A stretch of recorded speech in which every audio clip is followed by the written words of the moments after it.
Now let's turn our attention to the printer, and let's talk about just some basics that you need to have straight about printers before you go into this exam. First of all, let's start off with a little question. What happened to paperless? You remember a few years ago, everybody was promising these paperless environments. There'll be no paper in the office. Everything is digitally scanned and all that stuff. And I don't know about you, but in my office, paper is everywhere still, okay? Well, there are three of the most popular types of printers, and then there's one that's kind of fallen out of favor. Now, the laser printer is by far the most popular type of printer. The inkjet is probably the most popular personal or home use printer. The dot matrix is the one that has kind of fallen out of favor. It's still out there, but this was the only printers we had for the first few years with the personal computer, and but it's kind of fallen by the wayside. And then thermal printers. Now, thermal printers are very popular, but not in places that we normally think of. We'll talk about why in just a few minutes. So let's go through these.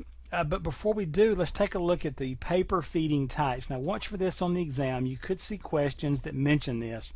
A continuous form feed paper is a paper that's shipped to you in a box. It's one long continuous sheet.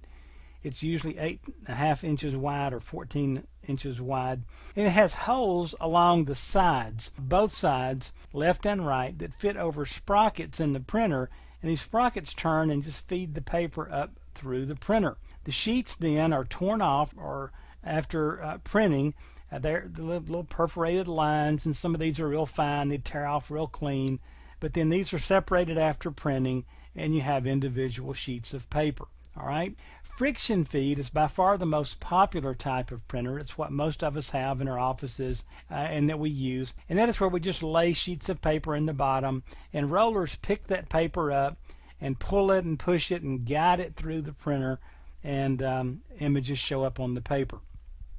The laser printer looks like, we all see them everywhere. They're changing almost constantly, and it is also known as a page printer. This is the most popular printer today because of the resolution, the speed, the low cost of the toner.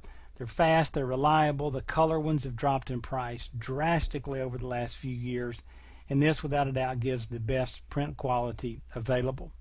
Then inkjets. The inkjet printer is, again, this is the most popular one for home use and personal use. It's the next highest level of print quality as compared to the laser. And with an inkjet, the ink is actually sprayed onto the paper. Nothing actually comes into contact with the paper, and these things can do some pretty vivid color photographs and so forth. And again, this is designed for the home and small office use. They're a bit expensive to operate because of the amount of ink they use, and they're usually, like you see in this photograph here, these 3-in-1, 4-in-1. They're scanners, they're printers, they're fax machines, they're all kind of things.